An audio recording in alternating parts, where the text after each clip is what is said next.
देखते हैं इसमें क्वेश्चन नंबर फर्स्ट क्या दिया हुआ है। देखो A B C and D are unit vector such that one दिया हुआ है। देखो यूनिट वेक्टर सही है तो अभी हम इसको लिखते हैं। देखो दोनों का डॉट प्रोडक्ट वन दिया हुआ है, सही है ना। तो यहाँ डॉट जब हम लगाएंगे तो लिखेंगे modulus of A cross B, फिर लिखेंगे modulus of C cross D, ठीक है, और लिखेंगे cos theta that is equal to one. और ये क्लियर है यहाँ पे जो थीटा है अपने पास वो कौन सा एंगल है, ए क्रॉस बी के बीच एंगल, ए क्रॉस बी और जो सी क्रॉस डी ये दो वेक्टर्स हैं इनके बीच एंगल ये हमने थीटा एज्यूम किया हुआ है, ठीक है ना। और ए डॉट सी वन दिया हुआ है, ए डॉट सी वन दिया है तो अगर मॉडुलस ऑफ ए करेंगे one, modulus of C one और कॉस गामा ले लेते हैं इसको that is equal to one by two. तो गामा कितना आ गया, gamma is equal to 60 degree, सही है। तो गामा कौन सा एंगल है, ए वेक्टर और सी वेक्टर के बीच एंगल जो है वो गामा है जो कि 60 डिग्री है, ठीक है ना। अच्छा अभी देखो यहाँ पे इसको फिर ब्रेक करते हैं तो हम इसको लिखेंगे modulus of A modulus of B. तो साइन अल्फा लिख देते हैं। Alpha is what, alpha is the angle between A vector and B vector, इसके बीच हम लोग एंगल बोल रहे हैं अल्फा। और ये इसका मॉडुलस, तो modulus of C modulus of D और साइन बीटा लिखोगे तो साइन बीटा लिख दो। तो beta is the angle between C vector and D vector, C और डी के बीच एंगल है बीटा, राइट। और ये कॉस थीटा लिखा ही है इज इक्वल टू वन बोल रहे हैं। अब देखो साइन अल्फा और साइन बीटा इसको वन वन ही होना पड़ेगा, सही है ना।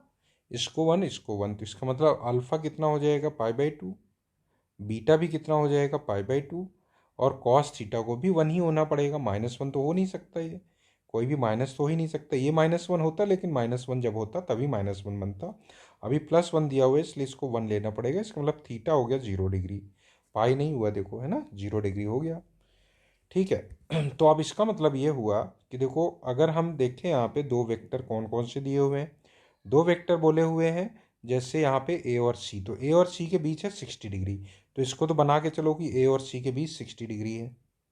तो हमने ये ले लिया सपोज ए वेक्टर और ये है सी वेक्टर, ठीक है ना, दोनों यूनिट मैग्नीट्यूड के हैं और इनके बीच जो एंगल है वो है 60 डिग्री, सही है।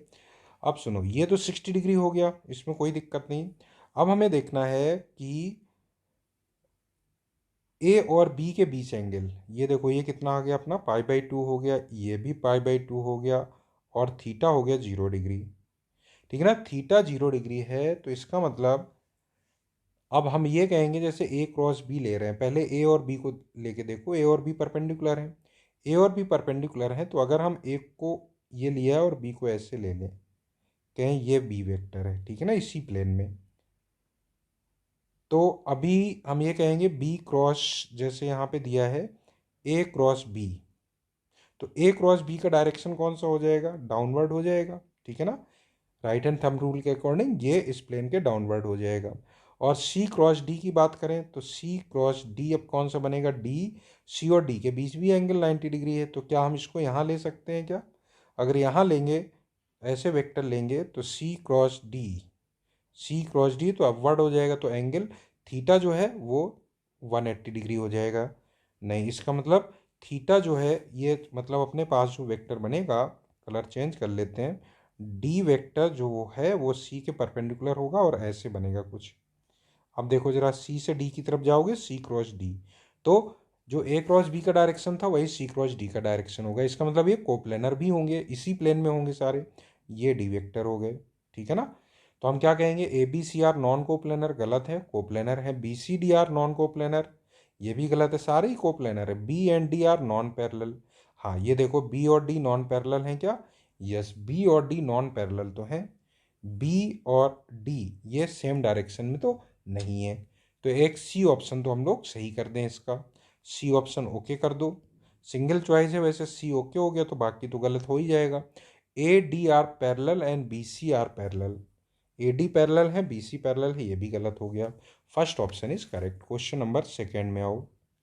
क्वेश्चन नंबर सेकेंड अगर देखें तो यहाँ ए वेक्टर दिया है, बी वेक्टर दिया हुआ है in space, then the value of this, हमें इसकी वैल्यू फाइंड करनी है, ठीक है। क्वेश्चन नंबर सेकेंड पे देखें, इसकी वैल्यू अगर हमें फाइंड करनी तो पहले हम इसको सिंप्लीफाई करते हैं। देखो ये लिखा है 2a+b, ठीक है ना। एक काम करो, 2a+b लिखा हुआ है ना ये, तो ये एक तरह से बॉक्स लिखा हुआ है, this is what box 2a vector plus b, ठीक है ना। और ये लिखा हुआ है a×b, ठीक है ना। और यहाँ लिखा हुआ है a-2b वेक्टर, बॉक्स लिखा हुआ है ये। तो अगर ये बॉक्स लिखा है तो एक काम तो ये करो कि फर्स्ट वाले में 2 का मल्टीप्लाई करके, ये फर्स्ट रो का काम कर रहा है, ये थर्ड रो का काम कर रहा है, तो फर्स्ट रो में 2 का मल्टीप्लाई करके थर्ड रो में ऐड कर दो, तो ये बनेगा 2a vector plus b vector, ये हुआ a×b। फर्स्ट वाले में 2 का मल्टीप्लाई करके थर्ड में ऐड कर दो, तो ये 4a बनेगा, 2b तो कैंसिल ही हो जाएगा, 4a ये और a पहले से तो 5a वेक्टर बन जाएगा। ठीक है, कुछ तो आसान हुआ। अब क्या करें, अब हम इससे थर्ड वाले रो से 5 कॉमन ले लेंगे तो 5 बाहर आ जाएगा, बाकी बचा 2a vector plus b। Determinant की प्रॉपर्टी लग रही है सब, देखो, और ये है ए वेक्टर। अब फिर से देखो, now this is equal to, अब हम थर्ड वाल रो में 2 का मल्टीप्लाई करके फर्स्ट में सब्ट्रैक्ट कर देते हैं, कर सकते हैं ऐसे, तो ये बनेगा b a×b, और ये बन गया ए वेक्टर, ठीक है ना। अब एक काम और कर लो, इसमें साइक्लिक ऑर्डर में रोटेट और कर दो, साइक्लिक ऑर्डर में रोटेट कर दें, बॉक्स तो है, फिर a×b अपने को फाइंड करना पड़ेगा। ठीक है, अगर अभी डायरेक्ट इसको एक्सपेंड करते हैं, इसको लिख देते हैं ऐसे b डॉट, या ऐसे लिख सकते हैं b×a×b, ठीक है ना, और डॉट ए वेक्टर लिख सकते हैं, ऐसा बिल्कुल लिख सकते हैं, सही है। तो इसको अगर हम सिंप्लीफाई करें, देखो further this is equal to, ये बना 5 टाइम्स, ये आएगा अपने पास, देखो अभी अंदर b.b, तो b.b लिख दो, और क्या आएगा A vector minus b.a B vector, सही है, डॉट ए वेक्टर, सही है। तो ये हमारे पास बनेगा 5 टाइम्स b.b, b.b कितना हुआ देखो, b.b modulus of B square हुआ, तो कितना आ जाएगा, मॉडुलस ऑफ बी स्क्वायर अलग से निकाल लो, मॉडुलस ऑफ बी स्क्वायर ये हो जाएगा 4, 4+1+9, और नीचे आ जाएगा 14, 9 1 10 14, 1 यूनिट हो गया है तो 1 हो गया, तो इसको सिंपली ए वेक्टर लिख दो, माइनस a.b निकाल लो, a.b हम निकालें तो ये आएगा, देखो ये आएगा a.b लिख रहे हैं हम, तो ये आएगा 2 - 2, ये तो जीरो ही हो गया, 2 - 2 तो जीरो हो गया, a.b तो हो गया जीरो, सही है, तो इसको तो जीरो लिख दो, और डॉट ए वेक्टर है। अब हमारे पास आ गया finally 5 times modulus of A square, modulus of A square निकाल लो, फिर 5 into modulus of A square, नीचे 5 हो जाएगा, ऊपर आ जाएगा 1+4, सही है, तो ये भी कैंसिल हो गया, फाइनली ये तो 5 यूनिट आ गया। क्वेश्चन नंबर सेकेंड कितना आ गया, 5 यूनिट, 5 आंसर हो गया इसका। चलो अब आते हैं क्वेश्चन नंबर थर्ड में। क्वेश्चन नंबर थर्ड देखें क्या है, क्वेश्चन नंबर थर्ड देखो क्या दिया हुआ है, the vectors which is are coplanar with the vectors these two and perpendicular to the vector this. तो ऐसा वेक्टर क्या होगा जो इनके कोप्लानर हो, परपेंडिकुलर, और इनके कोप्लानर हो, इसके परपेंडिकुलर हो, वो हो जाएगा आई कैप, मतलब पहले वाले को हम ए वेक्टर बोल देते हैं, i cap plus j cap plus 2k cap, दूसरे वाले को बी वेक्टर बोल देते हैं, i cap plus 2j cap plus k cap, और तीसरा वाला सी वेक्टर बोल रहे हैं, i cap plus j cap plus k cap. तो हमें सी के परपेंडिकुलर ए बी प्लेन में चाहिए, तो ऐसा वेक्टर हो जाएगा सी क्रॉस लेमडा टाइम्स, लिख सकते हैं हम, ऐसा वेक्टर होगा lambda times of C cross a×b, यही बनेगा, बस इस फॉर्म का कोई भी वेक्टर होगा, ठीक है ना। तो इस फॉर्म का कोई भी वेक्टर होगा तो वो गिवन दो वेक्टर्स के प्लेन में होगा, और i+i cap plus j cap plus k cap के परपेंडिकुलर होगा। इसको सिंप्लीफाई कर लेते हैं ज़रा, कितना आएगा, c.b A vector minus c.a B vector, correct, ये बना अपने पास। Now this is equal to lambda times, बोलो सी डॉट बी कितना होगा, सी और बी का डॉट कर दो तो ये आएगा 1 + 2 + 1 3 हो गया, ये डायरेक्ट 3 लिख दो भाई। नहीं नहीं, 2 + 1 + 1 4 हो गया, 4 ए वेक्टर लिख दो माइनस सी डॉट है, सी का ए के साथ लोगे तो 1 + 1 + 2 ये भी 4 हो गया, तो 4 टाइम्स ऑफ बी वेक्टर हो गया, तो 4 लेमडा, और ये कितना हो गया, A vector minus B vector, ए में बी सब्ट्रैक्ट कर दो, I cancel, minus J cap बन जाएगा प्लस के कैप बन जाएगा। मतलब इस टाइप का कोई भी वेक्टर जो होगा, मतलब इसके कोलिनियर जो भी वेक्टर होगा वो ऑप्शन सही हो जाएगा। तो जे कैप माइनस के कैप, एक तो ए ऑप्शन सही हो गया इसका, और जे और के तो होनी चाहिए, जे और के तो होना चाहिए, बी वाला तो गलत हो जाएगा, सी वाला भी गलत हो जाएगा, जे और के होना चाहिए, बिल्कुल ये हो सकता है माइनस जे प्लस के, यस डी ऑप्शन भी हो सकता है, ठीक है ना। ये दोनों वेक्टर जो हैं परपेंडिकुलर होंगे किसके, आई cap plus j cap plus के कैप के, और ये जो दोनों वेक्टर दिए हैं ए और बी उसके प्लेन में होंगे, ठीक है। तो क्वेश्चन नंबर थर्ड का ए और डी ऑप्शन ओके कर दो। क्वेश्चन नंबर फोर्थ में आते हैं, मैच द कॉलम क्वेश्चन है ये।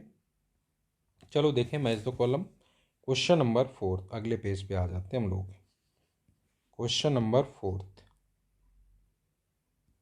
क्या क्या दिया है, करेक्ट आंसर जो ठीक है। पहले पी वाला पार्ट देखें, इसमें पी पार्ट अगर हम देखें तो पी पार्ट में बोल रहे हैं volume of parallelepiped determined by the vector A B C 2, तो means box A B C इन्होंने 2 दिया हुआ है, ठीक है ना। Then the volume of the parallelepiped determined by the vectors this one, तो ये हमें फाइंड करना है, 2 times A cross B, 3 times B cross C, और ये है सी क्रॉस ए, करेक्ट। ये अपने को फाइंड करना है, तो इससे सेकेंड रो से 3 कॉमन ले लो, फर्स्ट रो से 2 कॉमन ले लोगे तो 6 तो ये हो जाएगा, बाकी बचेगा box A cross B cross C cross A, जो कि हो जाएगा box A B C whole square. तो ये लो भाई ये भी आ गया, तो 6 इंटू ये 4 कितना हुआ, 24 हो गया। 24 किससे मैच कर रहा है, थर्ड से, इसका मतलब पी मैचेस विथ थर्ड, तो पी तो अभी थर्ड से मैच कर रहा है, ठीक है ना। ऑप्शन भी देखो किस टाइप के दिए हुए हैं इसमें, ठीक है ना, पी जो है थर्ड से मैच कर रहा है। वैसे तो आंसर यहीं आ गया भाई, कौन सा ऑप्शन सही हो गया इसका, सी ऑप्शन सही हो गया, पहले वाले से ही ओके कर दो भाई, सी ऑप्शन सही हो गया। देखो पी वाला 3 से मैच कर रहा है, वो सिर्फ सी वाले ऑप्शन में आ रहा है और किसी में नहीं आ रहा है, लेकिन ठीक है हम बाकी भी चेक कर लेते हैं। अब पी के बाद क्यू वाला कर दो, क्यू वाला देखते हैं, क्यू में क्या है, volume of parallelepiped determined by the vectors this is, तो ए बी सी, ये बॉक्स दिया हुआ है कितना इस वाले केस में, 5 दिया हुआ है। Then the volume of the parallel pipe determine by the vector this one is, तो देखो इसको लिखेंगे, हमें फाइंड करना है 3 टाइम्स ए प्लस बी, ठीक ना, बॉक्स लगा दो, ये बी प्लस सी, और ये है सी प्लस ए, ठीक। तो ये कितना हो जाएगा, दिस इज इक्वल टू, देखो ये सॉरी 2 टाइम्स है यहाँ पे, 2 टाइम्स लिख दो, 2 टाइम्स, ठीक है। तो इससे 3 निकल आएगा, इससे 2 निकल आएगा, तो 6 तो बाहर आ जाएगा, बाकी हमारे पास बचा बॉक्स ए प्लस बी प्लस सी और सी प्लस ए, ठीक है। इसको हम लिख सकते हैं 6 डिटर्मिनेंट ऑफ 1 1 0 0 1 1, और क्या लिख सकते हैं 1 0 1, ठीक। और ये बॉक्स ए बी सी आ ही जाएगा, बॉक्स ए बी सी, ठीक है। तो इसकी डिटर्मिनेंट वैल्यू देख लो, 2 आ जाएगी इसकी डिटर्मिनेंट वैल्यू, तो ये कितना हो जाएगा 12 into box A B C, box A B C कितना है 5, कितना हो गया 60 हो गया। कौन सा ऑप्शन हुआ देखो 60 ऑप्शन है कोई, यस फोर्थ वाला मैच कर जाएगा, इसका मतलब Q matches with fourth. Check कर लो, सी वाले में पहले ही डिसाइड हो चुका है, बिल्कुल क्यू मैचेस विथ 4, सही है ना। क्यू के बाद आर वाला आ जाओ, अब आर वाला देखते हैं क्या है। आर वाले पार्ट में बोला है area of the triangle with adjacent sides determine by A vector and B vector is 20, ठीक है। एरिया ऑफ ट्रायंगल बोल रहे हैं, तो एरिया ऑफ ट्रायंगल हो जाएगा 1/2 modulus of A cross B, that is equal to how much 20, ठीक है। Then the area of the triangle with adjacent sides determine by, तो एरिया ऑफ ट्रायंगल जिसकी एडजेसेंट साइड है, मतलब हमें फाइंड करना है modulus of 1/2 modulus of 2a vector plus 3b vector cross a vector minus b vector, ठीक है ना। बस इसको सिंप्लीफाई करते हैं, देखो कैसे। इसको लिखो, ध्यान से देखना, बस मल्टीप्लाई करना है इसको सही से।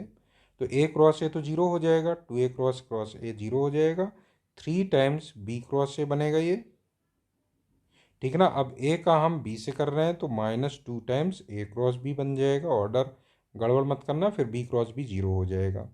तो इसको सही से देखा जाए तो ये है -3 टाइम्स a क्रॉस b, तो -5 टाइम्स हो जाएगा। 5 बाहर ले लो, /2, बाकी बन जाएगा a क्रॉस b। माइनस का बनेगा लेकिन मॉड लगा है, कोई फ़र्क नहीं पड़ेगा।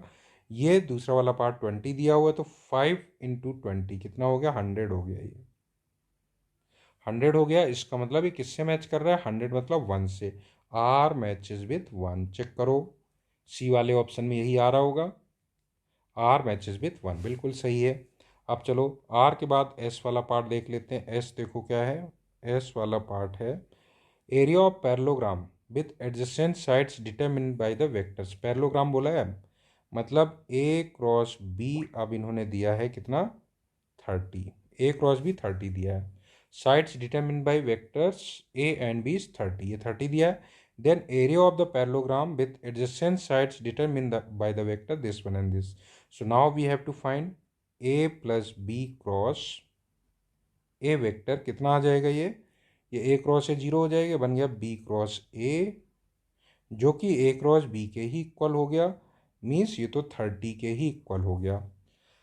सही है, 30 के ही इक्वल हो गया। इसका मतलब ये किससे मैच करेगा, 2 से मैच कर जाएगा। s matches with 2, s matches with 2, देख लो सी ऑप्शन में ही मैच कर रहा होगा, बिल्कुल सही है। इसका मतलब आंसर सी लगा दो, ऑप्शन सी इज राइट, ठीक। क्वेश्चन नंबर 5 पे आ जाओ। क्वेश्चन नंबर 5 देख लेते हैं। क्वेश्चन नंबर 5 बोला हुआ है, आप देखो इसमें,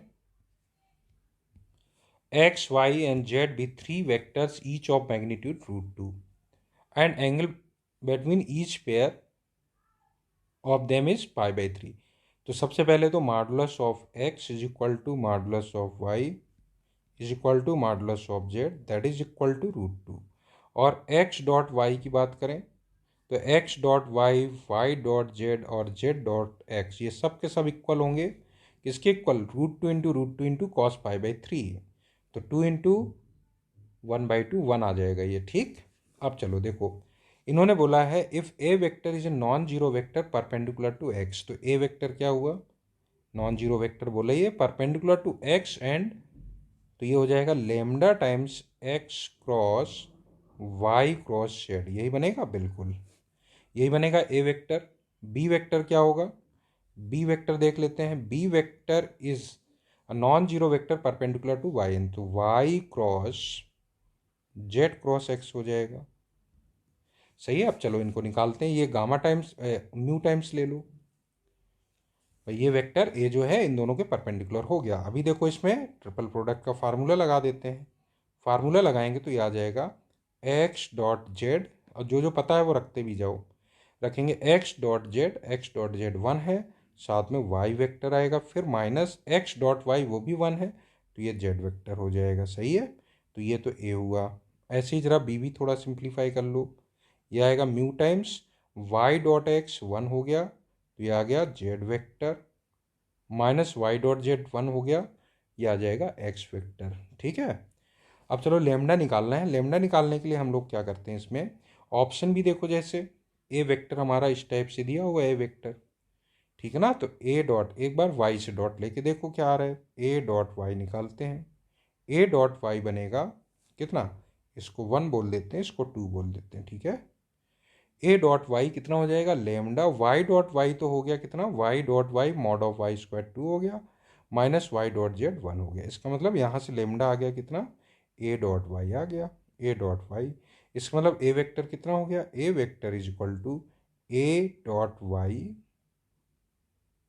और आ गया Y vector minus Z vector, ठीक ना। तो एक तो बी ऑप्शन सही हो गया, ठीक। अच्छा बी वेक्टर भी देख लो जरा।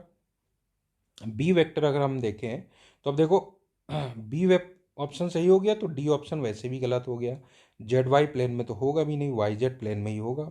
अच्छा बी वेक्टर देखते हैं, तो बी वेक्टर में देखो ऑप्शन में दिया है जेड के साथ डॉट, तो जेड के साथ डॉट करके देख लो, तो ये आएगा म्यू जेड डॉट जेड, ये हो जाएगा 2 - z डॉट x 1 हो जाएगा। सही है, तो यहाँ से हमारे पास आ जाएगा mu is equal to B dot Z, बिल्कुल सही। तो म्यू की वैल्यू यहाँ डाल दो तो बी वेक्टर अपने पास आ गया बी डॉट जेड, और साथ में आ रहा है Z vector minus x vector. इसका मतलब ऑप्शन ए भी सही हो गया। ठीक है, डी ऑप्शन गलत हो ही चुका है, ऐसा तो मिल नहीं रहा है, बी नहीं डी, डी ऑप्शन गलत हो चुका है अपना। अब बचा हमारे पास सी ऑप्शन चेक करने के लिए, सी ऑप्शन और चेक कर लेते हैं। सी ऑप्शन के लिए ए और बी का डॉट कर लो जरा, ए डॉट बी कितना आएगा, देखो ये आ जाएगा ए डॉट वाई, ठीक है ना, और आएगा बी डॉट जेड, ठीक है ना, डॉट कर रहे हैं, ये दोनों तो स्केलर क्वांटिटी तो ऐसे ही मल्टीप्लाई हो जाएगा, इनको बस देखना है, तो ये आएगा वाई डॉट जेड, नहीं नहीं Y minus Z dot Z minus X, इसको मल्टीप्लाई करके देख लो कितना आ रहा है। तो ये हमारे पास हुआ ए डॉट वाई, ये बना बी डॉट जेड, यहाँ देखिए कितना आएगा वाई डॉट जेड कितना हो गया 1, माइनस जेड डॉट जेड हो जाएगा 2, फिर माइनस वाई डॉट एक्स हो जाएगा 1, फिर प्लस जेड डॉट एक्स वो भी हो जाएगा 1। ठीक है, तो 1 + 1 2, ये तो इससे हो गया कैंसिल, -1 आ गया, ये -1 आ गया तो माइनस बाहर लगा दो, बस आ गया, सही है। तो ये सी वाला ऑप्शन सही हो गया, ए डॉट वाई और ये बना बी डॉट जेड, तो ये हो गया A dot B, correct, C option is correct. C सही हो गया, ए सही हो गया, बी सही हो गया, डी वाला गलत हो गया। चलो क्वेश्चन नंबर 6 पे आ जाओ, क्वेश्चन नंबर 6 देखते हैं। क्वेश्चन नंबर 6 बोला है consider cube in the first octant. First octant में एक क्यूब कंसीडर कर लेते हैं, देखो ऐसे बना लो रफली, ये एक्स एक्सिस है, positive x axis, positive Y axis, positive Z axis. First octant मतलब एक्स वाई जेड तीनों पॉजिटिव डायरेक्शन। ये क्यूब बना लो ऐसे, यहाँ पे ये बन गया क्यूब अपने पास।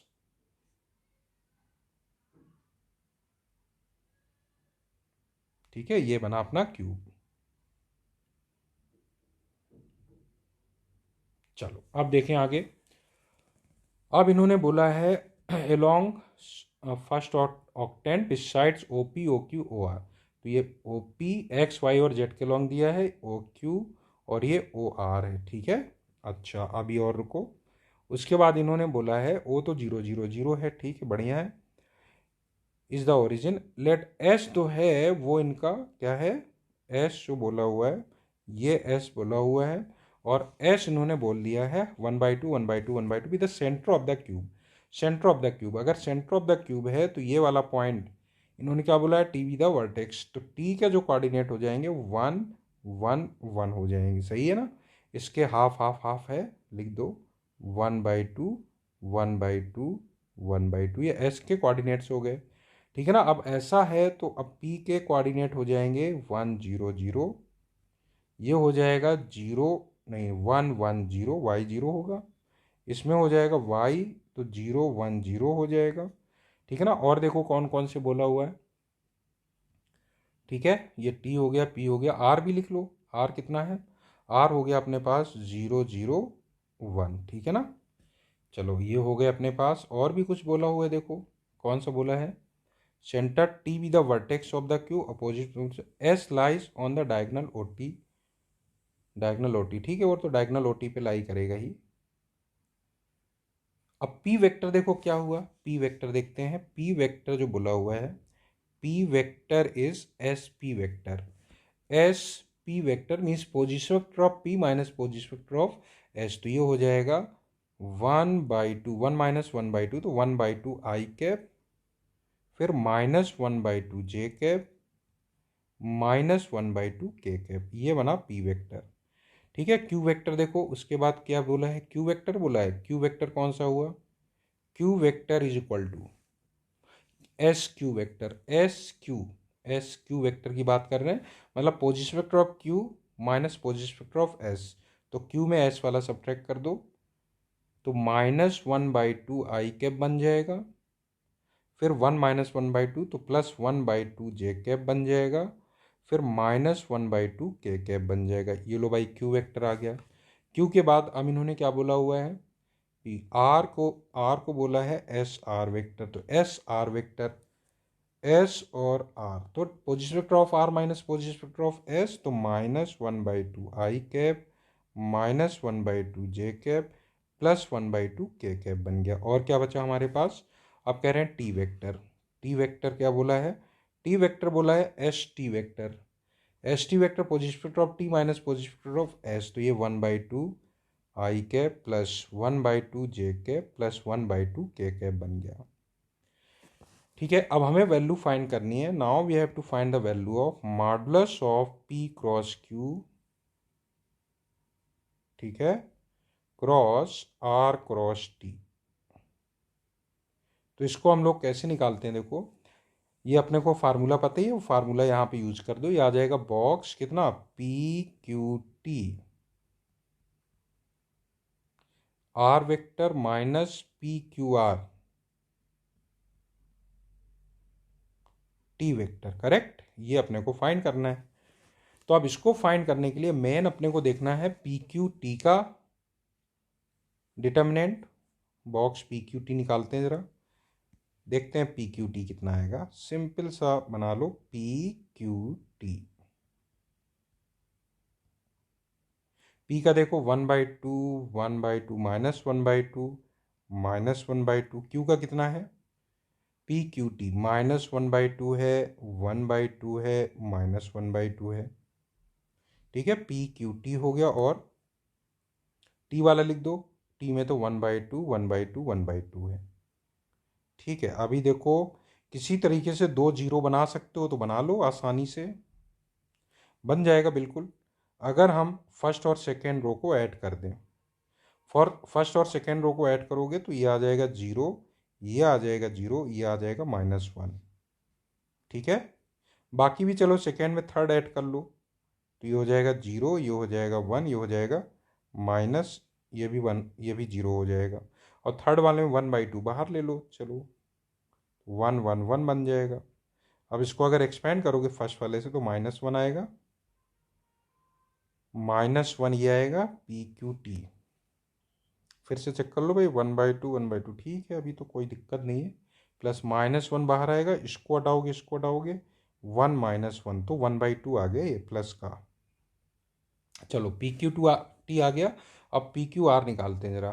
P Q R, P Q R निकाले, देखते हैं पी क्यू आर कितना बनेगा। यहाँ लिखते हैं हम लोग, चलो यहाँ लिख लेते हैं पी क्यू आर, दिखाई नहीं देगा यहीं लिखा रहने दो अभी। पी क्यू आर लिखते हैं, पी कितना है 1/2 -1/2 -1/2, पी हो गया क्यू, क्यू लिखो, क्यू है -1/2 1/2 -1/2। ठीक है, पी क्यू, और यहाँ आर लिखना है, ये -1/2 -1/2 1/2, ये बना अपने पास। ठीक है, अब चलो वैसे ही इसमें भी करो।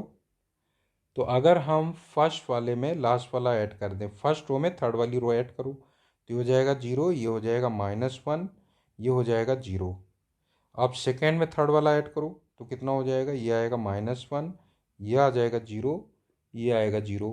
और इसमें से 1/2 बाहर ले लो, -1/2 बाहर ले लो, चलो -1/2 बाहर ले लेते हैं, तो 1 1 -1 हो जाएगा। ठीक है, किसके इक्वल आया ये, -1/2 तो आउटसाइड है, और ये हमारे पास अगर एक्सपेंड करेंगे सेकेंड वाले रो से एक्सपेंड कर दो तो -1 तो ये आएगा ही। ठीक है, -1 माइनस माइनस प्लस हो जाएगा, sorry plus minus plus minus plus plus हो जाएगा। ठीक है ना, तो सेकेंड रो से एक्सपेंड कर रहे हैं, ये हट जाएगा, ये हट जाएगा, ये 1 आएगा, दिस इंटू दिस 1 आ जाएगा। इसका मतलब ये वैल्यू आ गई -1/2। ठीक है, जब ये दोनों वैल्यू आ गई अपने पास तो ये यहाँ पे यूज़ करो। तो ये हमारे पास देखो दोनों से, जब इसमें 1/2 डालोगे और इसमें इसकी वैल्यू और इसकी वैल्यू डाल रहे हैं तो ये कॉमन आ जाएगा अपने पास, कितना हो जाएगा 1/2 आउटसाइड, बाकी बनेगा modulus of R plus T हो जाएगा, R vector plus T vector बन जाएगा। तो ठीक है 1/2 यहाँ लिख दो, आर प्लस टी देखो जरा कितना आ रहा है, R plus T, R plus T डालोगे तो आई वाला कैंसिल हो जाएगा, जे वाला कैंसिल हो जाएगा, सिर्फ के वाला बचेगा, तो मॉडुलस ऑफ के कैप बनेगा। तो वैल्यू कितनी आ गई 1/2, दैट इज 0.5। ये आंसर आ गया इसका, आंसर इज 0.5। ठीक, चलो ये हो गया।